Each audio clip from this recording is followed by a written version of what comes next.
Rocks! Acting Primarch Vrond quirked an ear as he sipped his clef. Rocks, Admiral Vlen confirmed. You can't be serious. Vrond watched the alien fleet drift over to join his forces on the view screen.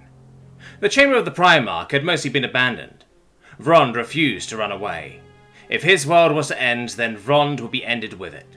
He would die as he had lived, on his feet with a cup of clef in his hand. I am quite serious, Vlen assured him. They throw rocks. The acting Primarch squinted three of his eyes as he examined the fleet. Primitive designs. The human ships were barely capable of FTL, but they still used chemical propulsion to move within the system. They lacked the telltale shimmer of shielding systems, and Vrond strongly suspected they had nothing resembling inertial dampeners or artificial gravity. Why would you even ask such a primitive species for help? We asked everyone for help, said Vlen. The humans were the only ones who said yes. The more foolish they, Vrond mused. The Clegane had warned the other species not to interfere. They had declared that any who aided Vrond's people would be destroyed alongside them. The Clegane had given a similar warning when they invaded the Asriv. Vrond sincerely wished his predecessor had heeded it. What do they hope to get out of it? They're a relatively new species. Vlen sipped his clef. Only achieved FTL within the last decade. They are very eager for an exchange of technologies. Of course they are, Vrond snorted. Their idea of planetary defense is throwing rocks at people. As I said, they're fairly new, Vlen pointed out, and their home system is devoid of the materials we use to power most of our technology. Basic elements only. Vrond shifted two of his feet as he glared at the view screen. The Clegane had arrived. I suppose that explains why such a primitive species hasn't been snapped up yet. He took another sip of his clef. They have nothing worth taking. Vrond was beginning to see why the humans were willing to risk destruction.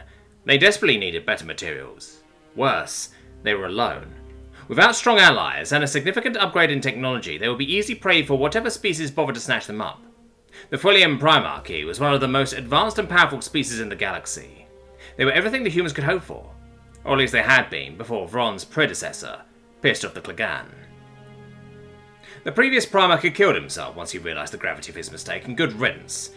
The galaxy was a harsh place, and soft-hearted fools had no business being in charge. Still, a part of Vrond wished the cowardly fool hadn't done it. If Vrond hadn't had to take his place, he could be sipping clef in some faraway ship instead of waiting in his office to die. It's not as bad as all that, said Vlen. They may be lacking materials, but the Dirtlings have made fine use of what they have. The acting Primarch quirked a dubious ear at his old friend. Dirtlings? Oh, Ambassador Vlen ran a hand over his ears. The home planet. They named it Dirt. For a brief moment, Vrond seriously considered strangling his oldest friend. They named their homeworld Dirt? Dirt? Disdain dripped from his voice. And they plan to assault the most powerful military force in galactic history by throwing rocks at it. A powerful need to shout seized the acting Primarch. He resisted, sipping his clef until he could regain his composure. He continued. Why did you even bring these people? No one else would come. Vrond simmered silently as he watched the Clegane approach. The Clegane had always been powerful, but the Fullian Primarchy had considered themselves their equals until a few years ago. The Clegane had changed that with the unveiling of their dreadship. The dreadship was massive, nearly 7 times larger than Vrond's homeworld. Such was its power that the millions of Clegane warships housed within were basically superfluous. Vrond didn't know how long it had taken the Clegane to construct the thing. Decades at least. He did know that the combined might of the entire Fullian Armada would barely be worth its notice. Not that he had the entire Fullian Armada. Only a few million ships, a third of the forces he had left, had been stationed at the homeworld. The rest were guarding his people. Every ship the Fullian could scrape together had been stuffed with as many of his people as they could hold. Vrond would die if he must. The Primarchy would die if it must. His people must live on. Vlen could sense his despondence. I know how it sounds. The Dirtlings don't seem like much, but they are very good at throwing rocks. He saw Vrond's expression and quickly continued. They've been doing it for their entire history. Vrond didn't even bother to respond, choosing instead to have another cup of clef. Vlen kept talking. At first they used rocks to ward off predators. They learned to use sharp rocks to hunt. They learned to use plant matter and sinew to throw rocks farther. They used rocks to fight each other and started wearing rocks to protect them from other rocks. Vrond remained silent, sipping his clef. As their technology grew, they threw rocks harder and faster. Vlen waved 3 of his hands around as he spoke, warming to the subject. They started making better rocks to throw. Steel rocks, incendiary rocks, rocks that explode. When they achieved spaceflight, they found ways to throw rocks into the vacuum. Irritation poked its way through the acting Primarch's stoic silence.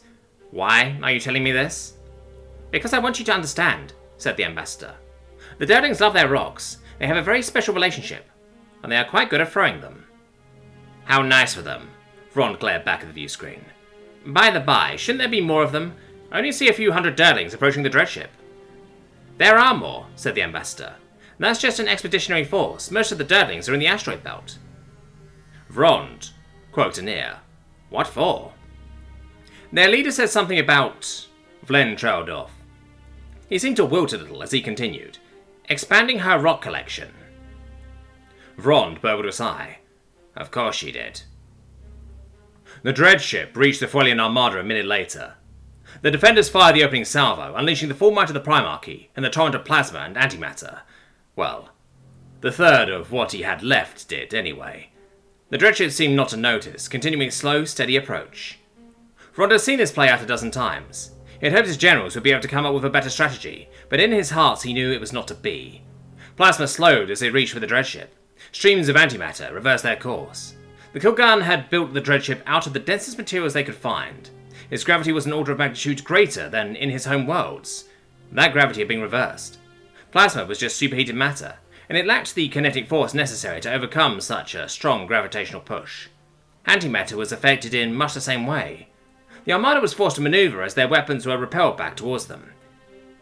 His ships would need to get much closer before they could so much as singe the dreadship's shields. Pure energy weapons were unaffected, but lasers and other pure energy weapons would be useless until the shields were brought down. If they even could be. The dreadship waited for them. The moment the first of Vrond's fleet struggled through the gravity and struck the giant ship's shields, it fired back. Millions upon millions of weapons discharged, shredding the Armada.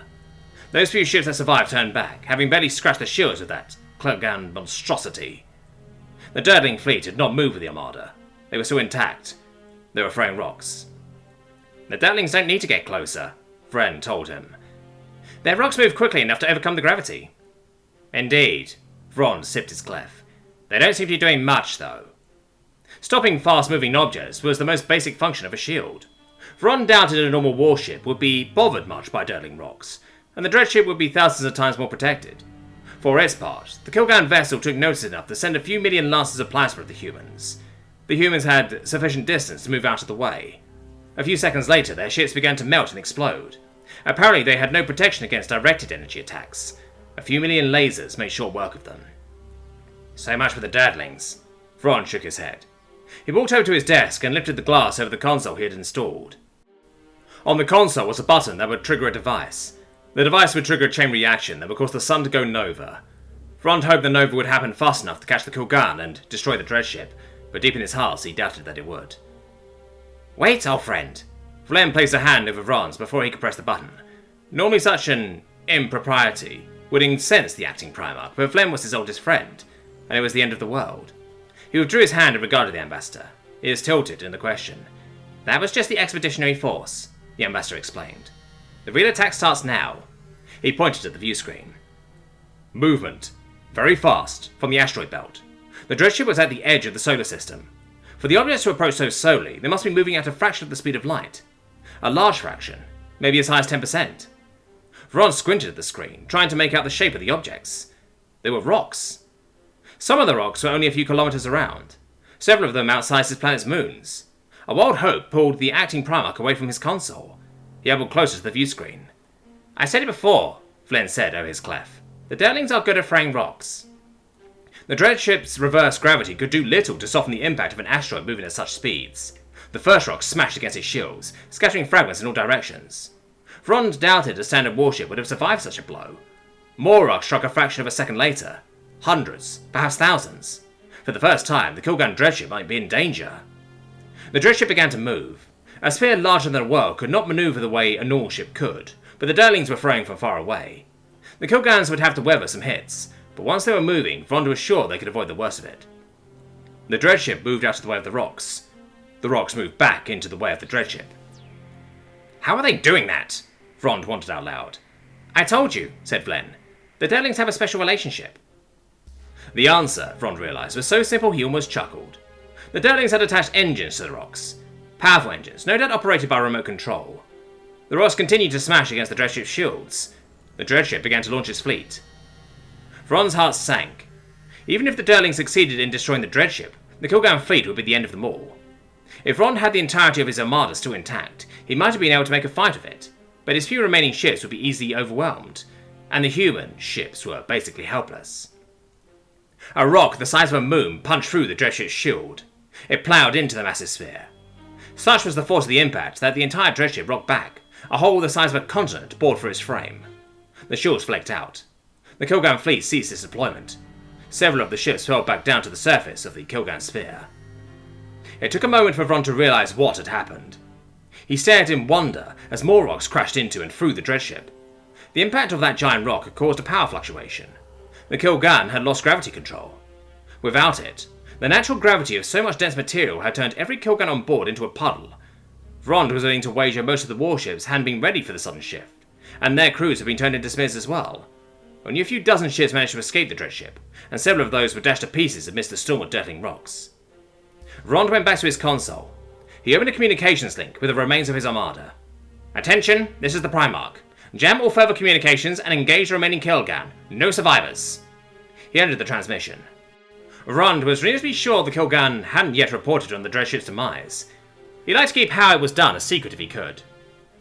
The remainder of the Folian armada moved in. There were only a few hundred of them left, but that was more than enough to deal with a few dozen Kilgan warships. The Dirtlings had stopped launching asteroids almost immediately after the destruction of the dreadship, but it was another 40 minutes before the last rock hit the thing.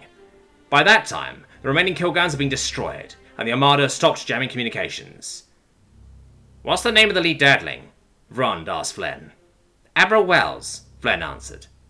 The acting Primarch hailed the leader of the Dirtlings. "Admiral Wells, this is acting Primarch Vrond Villevoy. My compliments. Together we have won a great victory." A face appeared on the view screen. A symmetrical oval head. Only 2 eyes. Pale, devoid of fur except for a mane on the top. Vrond had met many species. Few were uglier than this, but none had filled Vrond with greater joy. He wondered if the Dirtling drank clef. Perhaps he would invite her to share a cup. Acting Primarch Vrond. The Dirtling could not bow in the Folian way, but she offered the closest gesture she could approximate. Her voice was far too high and musical to speak Vrond's language, but the console's translator conveyed meaning well enough. "Indeed we have. May it be the start of a beautiful friendship."